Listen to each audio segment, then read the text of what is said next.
On this episode of Intergalactic Insider, we dive into the shadowy world of dark matter harvesting. Will this invisible resource exploitation lead to cosmic chaos or universal enlightenment? It's like trying to catch smoke with a fork while blindfolded in a hurricane on Jupiter. Next, the red planet gets a makeover. Mars turns blue in an election scandal that's out of this world. We've repainted all our campaign posters to say "Make Mars Red Again." Followed by reality gets a reboot.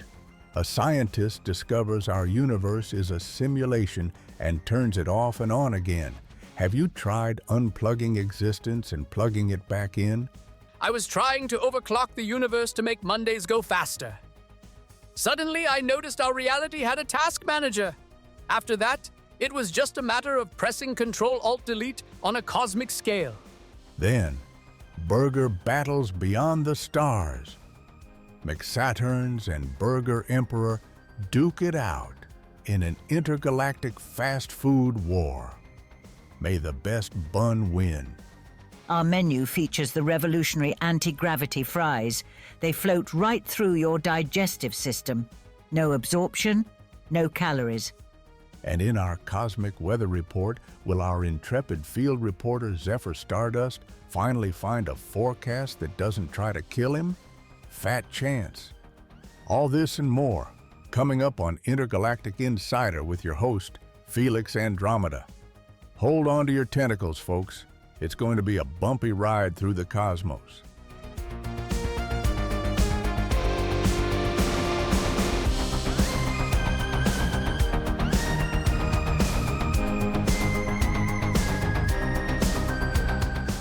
Across the stars, through your speakers, and straight into your auditory receptacles, whether they're ears, tentacles, or quantum entanglement nodes. It's the Intergalactic Insider, the only news show that's faster than a tachyon and funnier than a Regellian slap comedian on laughing gas. I'm your host, Felix Andromeda, broadcasting from a time and place that's probably either the future or the past, depending on where and when you are in the space-time continuum. Whether you're starting your day on a methane morning, winding down for a neutron night, or stuck in an eternal time loop Tuesday, thanks for tuning in. Now, before we jump into our first story, a quick word from our sponsors. Feeling sluggish? Try Quantum Pep, the energy drink that exists in all possible states of deliciousness until you observe it. Warning: side effects may include spontaneous teleportation and temporarily becoming your own grandparent. And now, our standard disclaimer. Listening to the Intergalactic Insider may cause uncontrollable laughter, expanded consciousness, and in rare cases, the sudden ability to taste colors. We are not responsible for any paradigm shifts, existential crises, or sudden urges to befriend a black hole. Speaking of mind-bending experiences, it's time for our cosmic conundrum of the fortnight. Here's today's brain twister. If a shape-shifting alien perfectly mimics you, down to your memories and personality, and then forgets it's an alien, is it still an imposter or has it become you? Send your quantum-entangled responses to our subspace mailbox, and we'll read the best ones in our next episode. And now, the answer to our previous conundrum.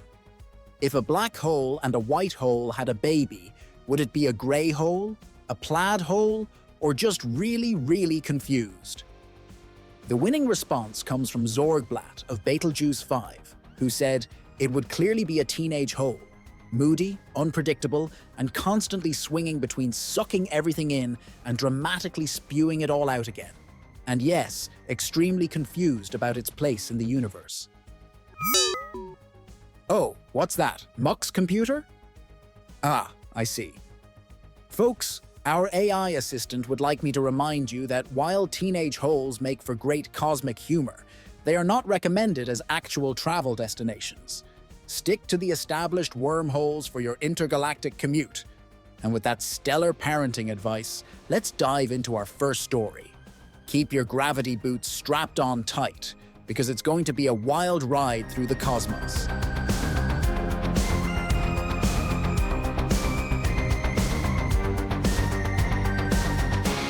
Welcome, cosmic citizens, to our first segment on Intergalactic Insider.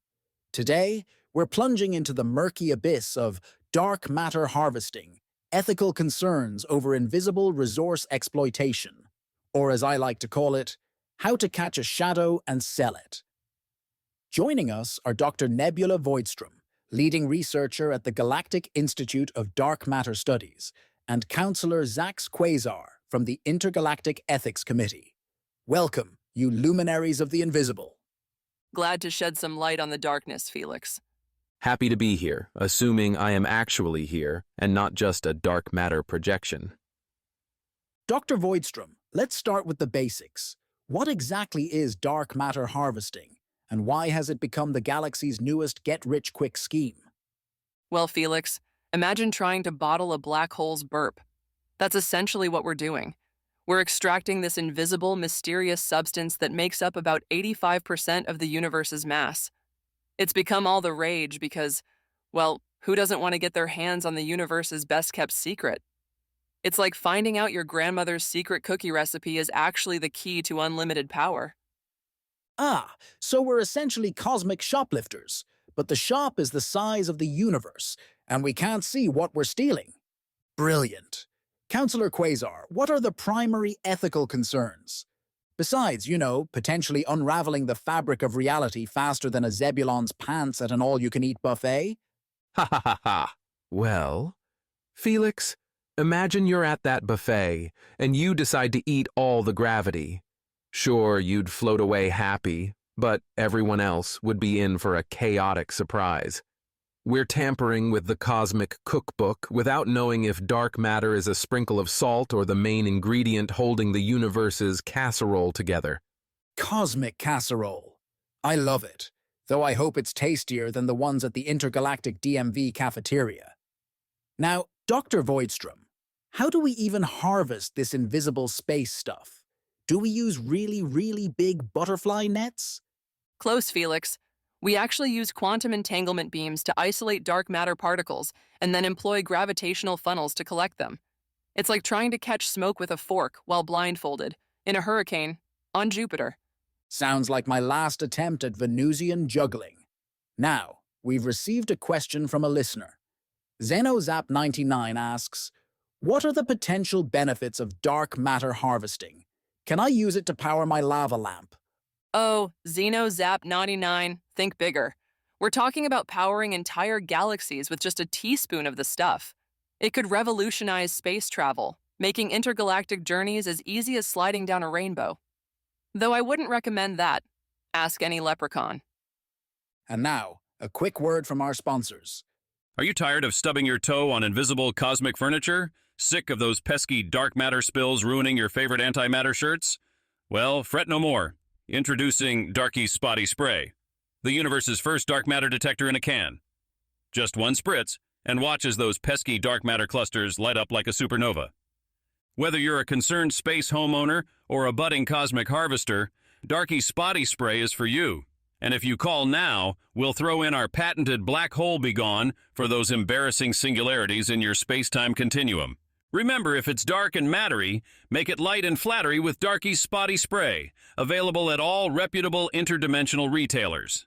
Well, I know what I'm getting Uncle Zorp for his nebula warming party. Now, where were we? Ah, yes. Counselor Quasar, given these potential benefits, why is the Ethics Committee wringing all 6 of its hands? Felix, it's simple. Remember the Great Oort cloud depletion of 2875? We thought we'd found an unlimited cosmic ice supply for our galaxy-sized cocktail party. Next thing you know, half the solar system's comets went missing, and we had a very angry Pluto demanding reparations. We're just trying to avoid another oops, we broke the universe moment. Ah, yes, the infamous Oort oops, as it's known in less formal circles. Dr. Voidstrom, how are you eggheads? I mean, distinguished scientists, addressing these concerns? We've implemented harvesting quotas stricter than a Vulcan's poker face, Felix. We're also developing new harvesting methods. Our latest idea involves using an army of specially trained space cats to paw at the dark matter. They're experts at batting around things no one else can see. Now that's what I call thinking outside the litter box. Speaking of cosmic surprises, we've just received breaking news. The Andromeda Alliance has proposed a galaxy-wide moratorium on dark matter harvesting. Counselor Quasar, your thoughts? And please, try not to cause a diplomatic incident this time. No promises, Felix. But I think it's a wise move. It gives us time to really understand what we're dealing with. After all, the last time we rushed into harvesting an unknown substance, we ended up with the blob soda incident. I'm still finding gelatinous bubbles in my antenna. Dr. Voidstrom, final thoughts? And please, keep it family-friendly this time. Fine. I'll leave out the quarks joke. Look, we're exploring the greatest mystery of the universe. It's exciting, it's dangerous, and yes, we might accidentally turn the cosmos into a giant blob of space jelly. But that's science for you. We'll keep pushing forward, hopefully without breaking reality. And if we do, well, have you tried turning the universe off and on again? And on that note of cosmic tech support, we'll wrap up our dark matter dialogue. Coming up next, we'll be exploring the Great Martian Election Scandal. Red planet turns blue. Spoiler alert? It's not just about voting booths on Mars, folks. It's a literal color change. Stay tuned, cosmic citizens, and remember, in space, no one can hear you laugh, unless you've got our premium Giggle Link subscription.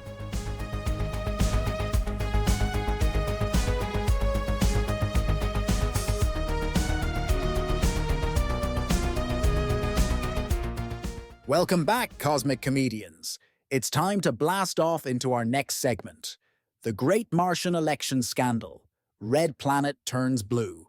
And no, we're not talking about Mars catching a case of the intergalactic blues. Joining us today are Dr. Crimson Dust, head of Martian political sciences at the University of Olympus Mons, and Blip Blorp, campaign manager for the controversial Martian candidate Zorg the Conqueror. Welcome, you celestial jesters. Greetings, Felix. I'm ready to roll. Out of this world to be here, Felix! Dr. Dust, let's start with the basics. What in the name of Elon Musk's great-great-great-grandson's hover toupee is going on with Mars? Well, Felix, picture this. Election night on Mars. The votes are being counted. Tensions higher than a Venusian's hairdo. Suddenly, boom! The planet decides to throw the universe's biggest mood ring moment and turns bluer than a Smurf at a sad party. Great galaxies. How did this cosmic costume change happen? Here's the kicker, Felix. An intern at the Martian Environmental Control Center was supposed to order pizza for the election night staff. Instead, he accidentally initiated the global terraforming sequence. Turns out the Meat Lover Supreme and Total Planetary Makeover buttons are right next to each other. Talk about a spicy mistake. Holy pepperoni. That's one topping I bet they didn't order. Blip Blorp, as Zorg the Conqueror's campaign manager, how has this affected your candidate's platform? I imagine Make Mars Red Again isn't quite hitting the same note. Felix, we're in deeper than a black hole's belly button. We've repainted all our campaign posters to say Make Mars Red Again, pretty please. Zorg's even considering changing his name to Zorg the Compromiser. Ha! Nothing says galactic domination quite like a polite request. Now, let's hear from one of our listeners. Blue Man Groupie 394 asks, is Mars going to start its own intergalactic boy band now? Well, Blue Man Groupie 394, I wouldn't rule it out. We've already got a group called the Red Hot Chili Peppers of Mars, hastily rebranding to the Kind of Blue Jazz Ensemble. They're really leaning into this whole Miles Davis planet vibe. Blip Blorp, how are Martians adapting to their new Azure abode? It's chaos, Felix. Half the population is walking around with their eyes closed, pretending nothing's changed. The other half is having the mother of all identity crises. We've got support groups popping up. Red Anonymous and Blue Man Group Therapy. Talk about feeling blue. Dr. Dust, any other unforeseen consequences of this celestial paint job? Oh, plenty, Felix. The Martian Tourism Board is in a tizzy. They've had to pulp 1 million copies of Red Planet vacation brochures. Now they're going with Mars, the planet of infinite blues abilities. And don't get me started on the Martian blues musicians. They're having a field day. Breaking news, folks. We're receiving reports that Earth is experiencing an unexpected red dust storm. Apparently, Mars isn't going down without a fight. Dr. Dust, thoughts? Well, Felix, it seems Mars is pulling the old intergalactic makeup swap trick. Classic planetary pranking, if you ask me. Earth might want to check its pockets for missing moons next. Oh, those wacky celestial bodies. Always up to something? Blip blorp. How is the great Zorg handling this colorful crisis? Zorg's really embracing his softer side, Felix. He's traded his conquer or die slogan for blue skies, new tries. He's even started a painting class. The joy of conquesting. Very soothing. Bob Ross would be proud. As we wrap up, Dr. Dust, any final words of wisdom? Remember, citizens of the cosmos, in space no one can hear you redecorate, but they can certainly see it. Brilliant. And Blip Blorp? Vote Zorg. Because whether you're red, blue, or polka-dotted, Zorg will conquer your heart. And maybe your planet. But nicely! Well, folks, that's our Martian makeover update.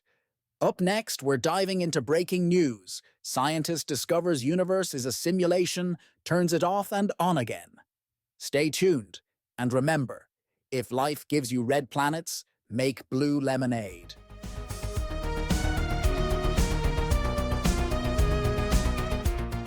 Welcome back, reality surfers and pixel people. It's time to glitch our way into our mind-bending segment.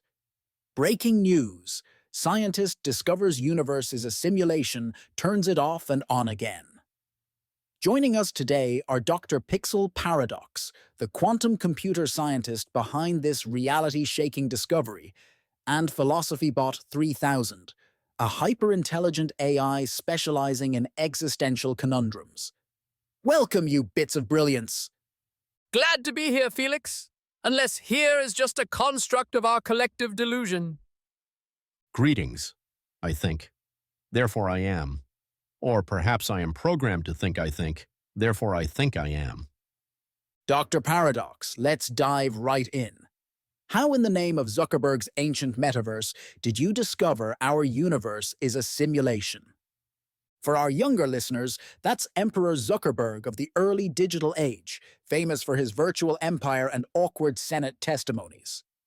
Well, Felix, I was trying to overclock the universe to make Mondays go faster. Suddenly, I noticed our reality had a task manager. After that, it was just a matter of pressing Ctrl-Alt-Delete on a cosmic scale. Great googly matrix, so we're all just sophisticated Sims characters. The implications are indeed profound. Are we autonomous beings, or merely subroutines in a cosmic Minecraft server? Speaking of implications, we've been flooded with reactions from various alien species. Let's take a look, shall we? The Blobonians from Viscous Prime are having a collective meltdown, quite literally. They're worried they might be nothing more than digital jam in the cosmic toast of existence. Ha ha ha ha!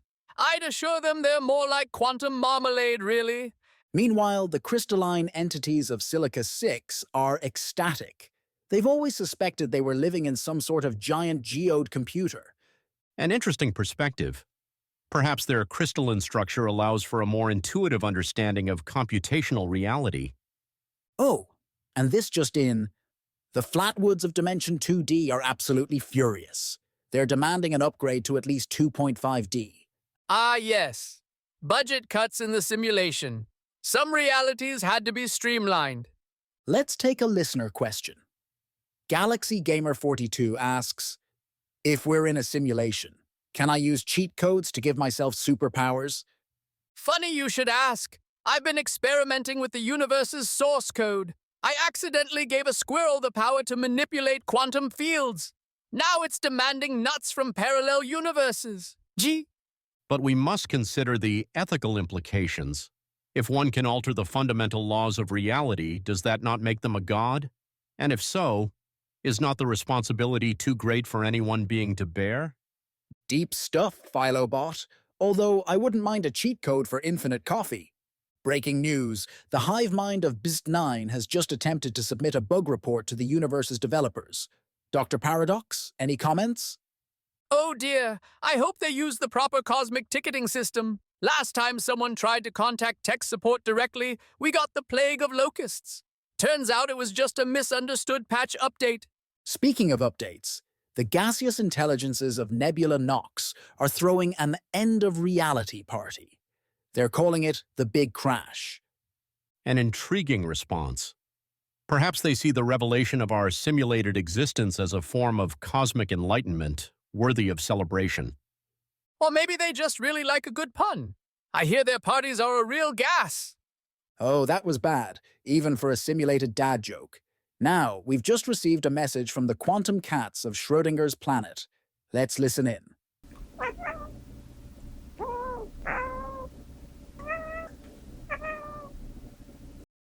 Fascinating.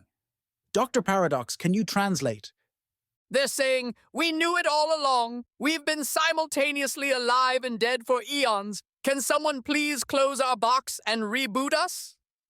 Poor things. Existential crisis must be rough when you're already in a quantum superposition. Any advice for our feline friends? Perhaps they should embrace the duality of their existence. In a simulated reality, the line between observer and observed, alive and dead, becomes beautifully blurred. Or maybe they just need a cosmic ball of yarn to bat around. Well, sentient subroutines. That's all the time we have for this mind-bending segment. Up next, Intergalactic Fast Food Wars, McSaturn's versus Burger Emperor. Stay tuned to find out if you can really have it your way in a simulated universe, or if we're all just pre-programmed to supersize. Wait, Felix! I've just received an urgent update from my quantum algorithms. Great Scott's pixelated pajamas. What is it, Doctor? It appears that our discussion about the simulated nature of reality has caused a cascade effect in the universe's code. We're experiencing what I can only describe as a cosmic buffer overflow. Fascinating.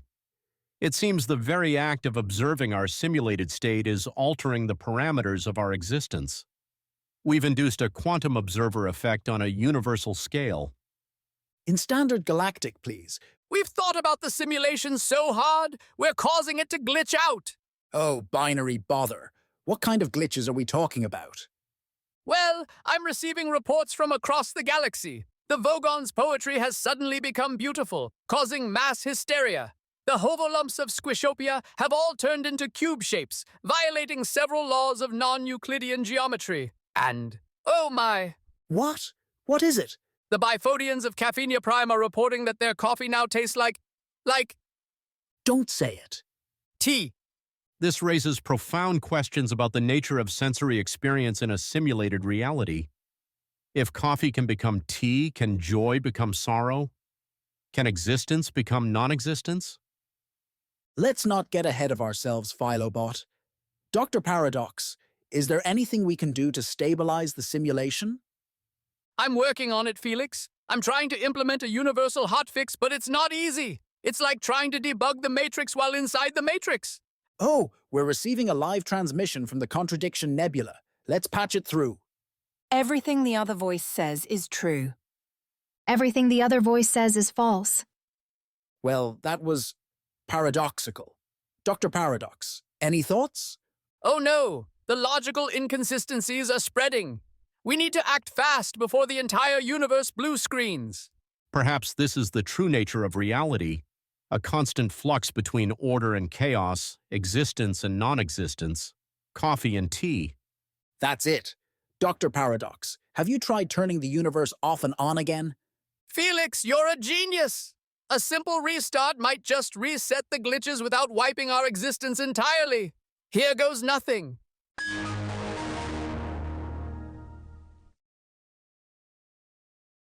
Are we still here?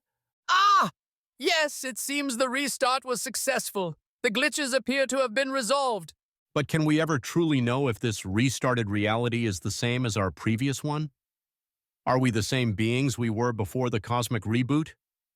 Oh no, I think I preferred the glitches to another existential crisis. Well, cosmic coders and reality rebooters, that's all the time we have for this mind-bending segment. Stay tuned for Intergalactic Fast Food Wars, McSaturn's vs. Burger Emperor. And remember, in this simulated reality, you can have it your way, as long as your way is part of the pre-programmed menu options.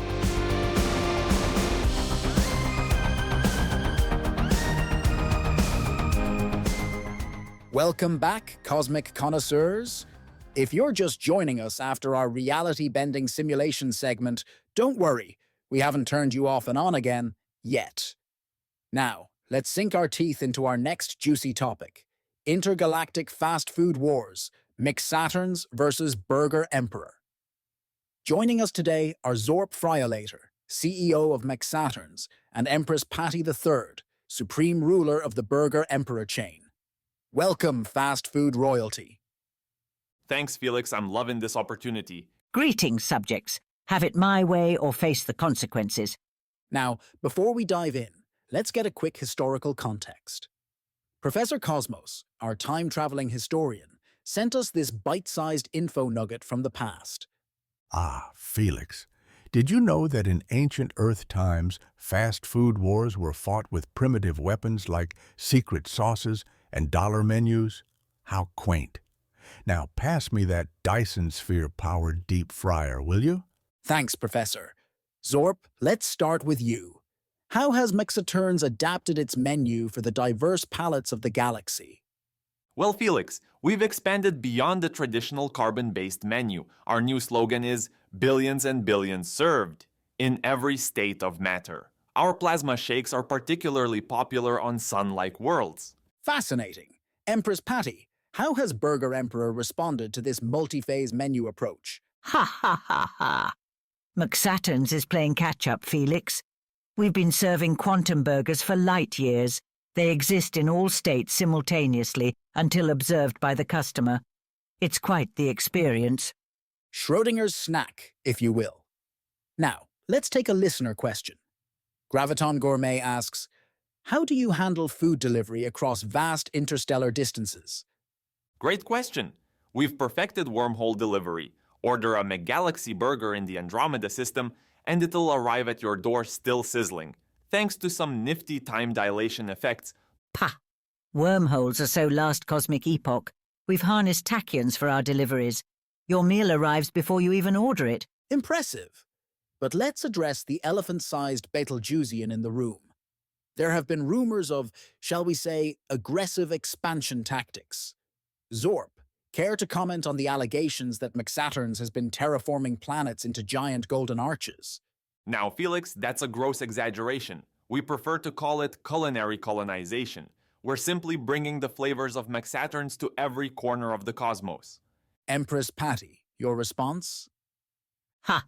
Amateurs. Burger Emperor doesn't terraform planets. We build them from scratch.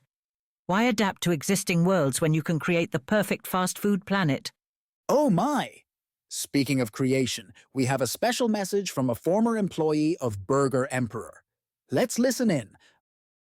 I used to flip quantum patties for Burger Emperor. One day, I accidentally dropped a spatula into the dark matter fryer.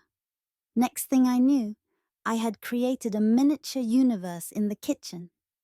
Corporate just shrugged and told me to serve it as the Cosmos combo. I quit that day. Well, that's one way to supersize. Empress Patty, any comment on your company's, universal work environment? All Burger Emperor employees sign a waiver acknowledging the possibility of accidental universe creation. It's a standard industry practice. Breaking news! We're receiving reports of a massive food fight breaking out in the Crab Nebula. Zorp, Empress Patty, would either of you know anything about this? I can neither confirm nor deny that our new McSupernova sauce might have been involved. And I certainly wouldn't admit to our neutron star nuggets being weaponized. That would be preposterous. Well, folks, it seems the fast food wars are heating up faster than a quasar-grilled patty. We'll keep you updated as this story develops. Now, let's tackle the big question. Health concerns. How do you address critics who say your food is contributing to the expansion of waistelines across the galaxy? Felix, we take health very seriously. That's why we've introduced our new line of dark matter salads. 0 calories, because the calories can't escape the event horizon. Perils. Our menu features the revolutionary anti-gravity fries. They float right through your digestive system. No absorption, no calories. Fascinating. Though I can't help but wonder about the exit strategy for those fries. Oh, we've just received a flurry of reactions from across the galaxy. The gaseous beings of Nebula 9 are thrilled about the new menu items, saying they finally feel catered to. Meanwhile, the silicon-based life forms of Quartz Prime are demanding more mineral-rich options. It seems you can't please every form of matter in the universe. We're working on it, Felix. Our R&D department is developing a new line of metamorphic meals that adapt to the customer's molecular structure. Bah! We're going further. Our new quantum value menu exists in a superposition of all possible flavors and nutritional values until the moment of consumption. Before we let our esteemed guests go, it's time for everyone's favorite segment, the fast food fortune cookie. Zorp, Empress Patty, would you do the honors? Mine says, your next meal will transcend both time and space. Avoid the coleslaw. A journey of 1,000 light years begins with a single bite. Watch out for black hole bottomless pits. And I'll do one too. Oh my. Your dietary choices today will create a new parallel universe tomorrow. Try the diet antimatter. Those are just for fun, right? We're not actually bending the fabric of space-time with our menu, are we? Of course not. Note to self, check on that quantum entangled source experiment in Sector 7. Ha ha ha! Well, listeners, remember, these fortune cookies are for entertainment purposes only. Intergalactic Insider is not responsible for any temporal paradoxes, spontaneous universe creation, or sudden cravings for non-Euclidean cuisine that may result from taking them seriously. Now, as we wrap up, any final words for our listeners? Remember, whether you're a carbon-based biped or a sentient gas cloud, there's always room for McSaturns in your diet, or whatever passes for a diet in your species. Choose Burger Emperor or face the wrath of my intergalactic flavor inquisition. Our deals are criminal, literally, in some star systems. And there you have it, Cosmic Diners. The fast food wars rage on, expanding waistlines and profit margins across the galaxy. Up next, we'll have our weather update with the ever-charming Comet Channing. Stay tuned to find out if it's raining antimatter in your sector.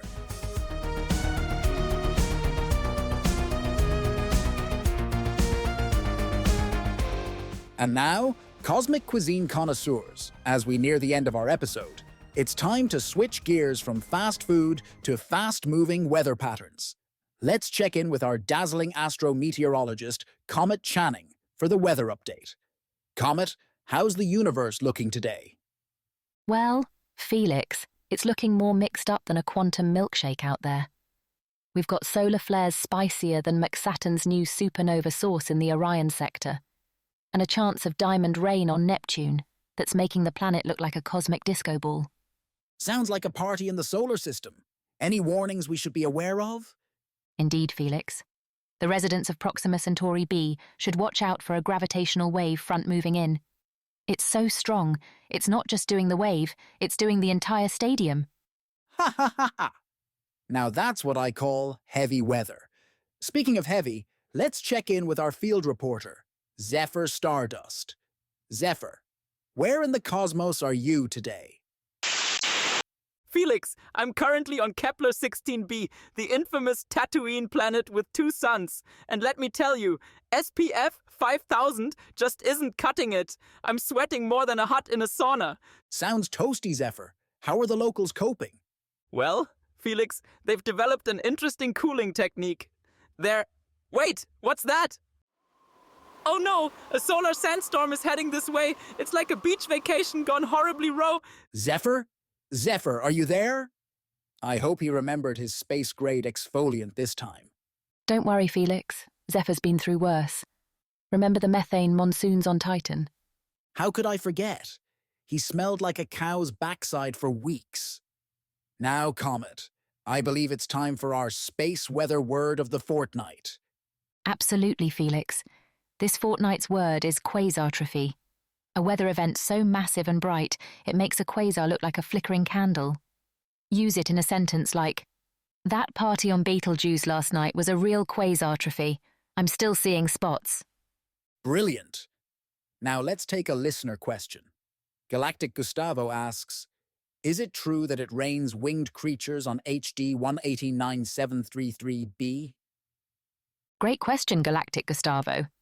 While it doesn't rain actual creatures, the silicate particles in the atmosphere do resemble tiny wings. So it's less when pigs fly and more when pigs precipitate. Nature truly is stranger than fiction. Oh, it looks like Zephyr's back online. Zephyr, you there? I'm here, Felix, but I think I swallowed half the planet's beach. On the bright side, I've discovered a new exfoliation technique. On the not-so-bright side, I may be part sand sculpture now. Well, that's one way to get a sun-kissed glow. Before we wrap up, let's hear our listener's space weather story. This one's from Nebula Nancy on Proxima Centauri b. She writes, last week the gravitational waves were so strong, my pet blob started doing the wave, and hasn't stopped since. Now he's the hit of every party, but I'm worried he'll wave himself into another dimension. Nebula Nancy, sounds like you've got yourself a real wave front runner. Ugh. And now, a word from our sponsors.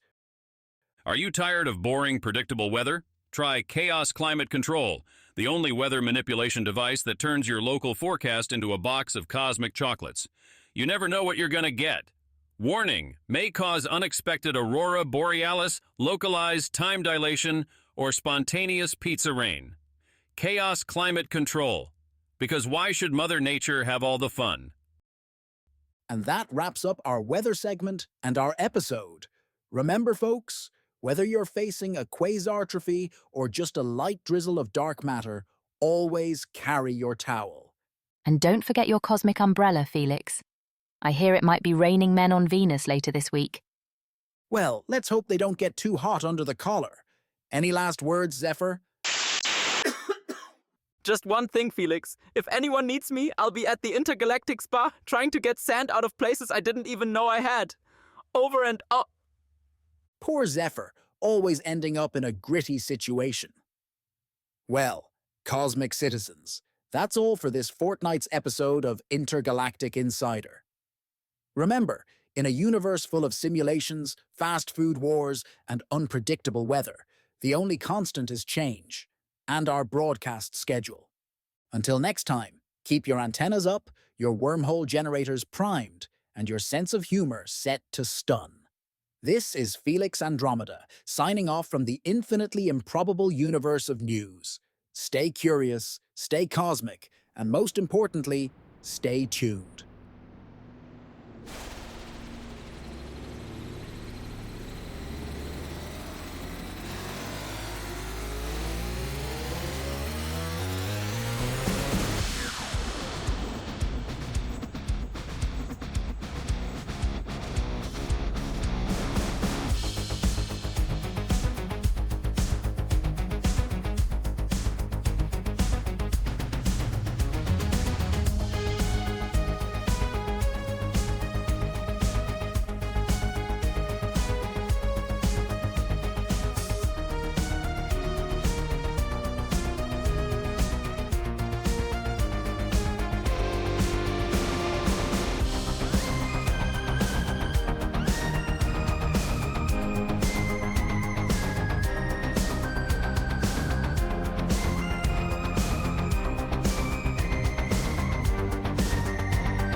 I'm okay.